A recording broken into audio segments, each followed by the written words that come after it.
Tugruq og'rigi. U qanday? Tugruqdagi og'riq oddiy hayotdagi og'riqdan boshqacha. Agar biror joyimiz og'risa, odatda tezroq og'riq qoldiruvchi ichishga harakat qilamiz va chidamaymiz. Lekin tugruq og'rigi bu tugruqning harakatlantiruvchi kuchi, uni boshdan kechirish kerak. Shunda siz va chaqalogingiz tezroq uchrashasiz.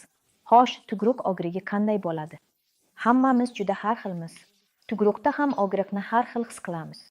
Bir ayolda qornida og'riq bo'ladi, xuddi og'riqli hayz paytidagidek, boshqasida esa belida og'riq bo'ladi. Bu hislar esa uzoq davom etmaydi. Ular faqat tolgoq paytida paydo bo'ladi. Tolgoq orasidagi tanaffusda esa hech narsa og'rimaydi. Masalan, tolgoq bir necha soniya davom etishi mumkin. Keyin bir necha daqiqalik tanaffus bo'ladi. So'ng yana tolgoq va yana dam olish.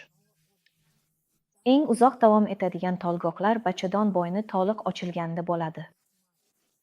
Lekin bu atigi bir daqiqa og'riqli hislar va undan keyin tanaffus.